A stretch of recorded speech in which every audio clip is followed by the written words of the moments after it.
जन्मभूमि को लेकर एक विवाद है कि संत गुरु रविदास जी की जन्मभूमि सीर गोवर्धनपुर में है या लहरतारा स्थित मांडुल नगर में। तो भैया थोड़ा अपना परिचय बताएं और साथ ही साथ हमारे दर्शकों का ये भ्रम भी दूर करें। देखिए, पहले तो मैं ये कहना चाहूँगा, पहले तो आप सभी को जय गुरुदेव, धन गुरुदेव जी। ये जो स्थान है ये बहुत ही पवित्र भूमि है। ये गुरु जी की वास्तविक जन्मभूमि है, मूल जन्म स्थान जिसको हम मंडूर नगर के नाम से जानते हैं। और वो जो सीर गोवर्धनपुर में है, वो सीर गोवर्धनपुरा वो तो गुरु जी की कर्म भूमि है। वो तो आप उनके नाम में ही स्पष्ट हो जाता है उस जगह का नाम सीर गोवर्धन पड़ा क्यों। पहले तो यही क्लियर आप कर लें। गोवर्धन जहाँ गोबरों का ढेर सारा स्थान घेर के रखा हुआ, इसको हम गोवर्धन के नाम से भी जानते हैं, वहाँ आज भी यादवों का सबसे बड़ा कुनबा निवास करता है। हर जगह हमें किताबों में भी पढ़ाया जाता है और नेट में भी यही बताया जाता है कि संत गुरु रविदास जी का जन्म भूमि सीर गोवर्धनपुर में है। ये क्यों? देखिए, उसका कारण भी है। पहला कारण तो यह है कि आर्थिक स्थिति।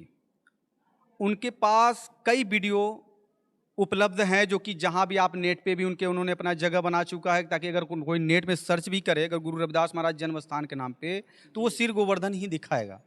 और आप उनके देखेंगे कई यूट्यूब में काफ़ी ढेर सारे वीडियो बने हुए हैं जगत पिता गुरु रविदास महाराज जी के नाम पे। और हमारा वीडियो और हमारा प्रचार प्रसार अधिक न हो पाने के कारण हमारा वीडियो कहीं भी आपको देखने और सुनने को जल्दी नहीं मिल पाता है। जो विवाद का कारण है कि संत गुरु रविदास जी का जन्म स्थान मांडुल नगर में है या फिर सीर गोवर्धनपुर में है, ये अभी तक प्रमाणित नहीं हो पाया। इसके क्या प्रमाण है, इसे आप कैसे साबित करेंगे? देखिए, पहला तो ये प्रमाण ये है कि मंडूर नगरी नाम कैसे पड़ा। मांडवी ऋषि के नाम पे मंडूर नगरी पड़ा, जिसको अब के समय में मंडुआडीह के नाम से भी जाना जाता है। जिसको भारत, जिसे हमारे पास मंडुआडीह स्टेशन था, जिसको भारत सरकार ने उस मंडुआडीह स्टेशन का नाम भी बदल करके बनारस स्टेशन कर दिए।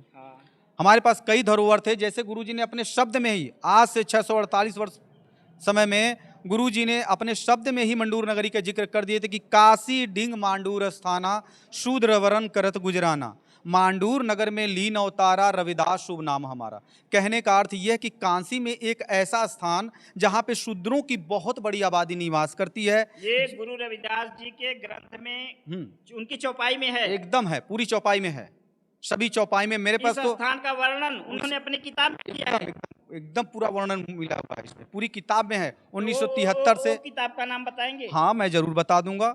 अच्छा जी। मैं पूरी की पूरी आपको लिस्ट दे दूंगा। मैं ऐसे 15 से 20 ऐसे ऑथेंटिक्स बुक्स दूंगा जिसमें 1977 का भी है, 1955 का भी है, इंग्लिश में भी है, पंजाबी भी भाषा में लिखी हुई है, हिंदी भाषा में भी लिखी हुई है, जिसमें किताबों में प्रमाणित है कि उनका जन्म स्थान यहाँ पे हुआ था, मंडूर नगर में ही हुआ था।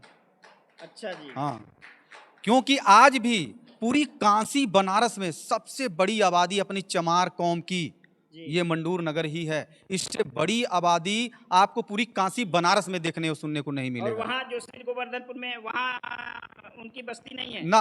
सीर गोवर्धनपुर में जो बस्तियां थी वो हैं भी, लेकिन थोड़े से हैं जो कि बाहर से लोग आकर के वहाँ पे बसे हुए हैं। क्योंकि जिस समय जब यूनिवर्सिटी बन रहा था, BHU यूनिवर्सिटी, उस समय कुछ लोग आए थे वहीं पे रह करके वहाँ यूनिवर्सिटी का काम करते हुए वहीं पे बस गए। लेकिन आज भी जो सीर गोवर्धनपुरा है, आज भी पूरे के पूरे यादवों की वो भूमि है, कुनबा निवास करती है। इसलिए वो जो मंदिर बना है वो मंदिर भी हमने वहां पर गया था, तो वो मंदिर भी जमीन खरीद कर बनाई गई है। एकदम स्पष्ट बात है कि वो जमीन हमारे पास, उसका प्रमाण भी है कि उन्होंने हाँ, हमारे पास वो मैंने कचहरी से जाकर के निकलवा करके लाया हूँ। वो प्रमाण भी मैं आपको दिखाऊंगा। संत गुरु रविदास जी के खानदानी या बिरादरी या पुश्तैनी ऐसा कुछ नहीं है, ऐसा कुछ नहीं।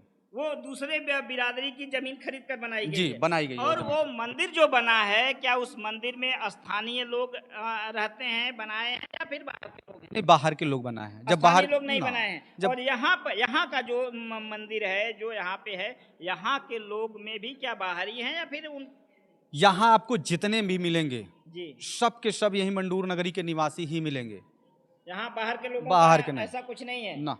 ये जमीन, जिस जमीन पे बनाया गया है, क्या ये जमीन भी किसी से खरीदी गई है या फिर आपकी खानदानी पुश्तैनी चली आ रही है? ये पुश्तैनी चलती चली आ रही है गुरु रविदास महाराज जी के नाम से। ये जमीन कोई खर्दा नहीं है। प्रमाण तो आपने बहुत अच्छी बताई कि अभी भी सन 1980 के दशक के किताबों में, ग्रंथों में तमाम ऐसे चौपाई हैं गुरु रविदास जी के द्वारा रची गई जिनमें ये प्रमाणित किया जाता है कि उनका जन्म स्थान यहीं पे है। और दूसरी चीज आपने ये बहुत बड़ी बताई कि यहाँ पे संत गुरु रविदास के जाति और बिरादरी की सबसे बड़ी आबादी है। सबसे बड़ी आबादी, सबसे बड़ी आबादी पूरे बनारस में सबसे पूरे बड़ी बनारस आबादी। में। हाँ, सबसे बड़ी आबादी पूरे बनारस में, पूरी अगर काशी। संख्या बताइए लगभग कितनी? कम से कम 20 से ऊपर है, 20,000 से ऊपर जनसंख्या है। 20,000 से ऊपर है गुरु जनसंख्या, रविदास के जाति बिरादरी के लोग यहाँ पे यहाँ निवास करते हैं जी। और वो भी शुरू से। आज यही वो कुनबा है जो दक्षिण दिशा में बसा हुआ है। और आज भी आप मेन जीटी रोड पे चले जाएं, आपको मेन जीटी रोड पर अन्य जातियां निवास करते हुए मिलेंगी, लेकिन जहां जीटी रोड से अंदर की तरफ आप एंट्री किए होंगे वहां से अपनी कौम शुरू होती है। ये चारों तरफ कम से कम 3-4 किलोमीटर की परिधि में अपने लोग विराजमान हैं यहाँ पे।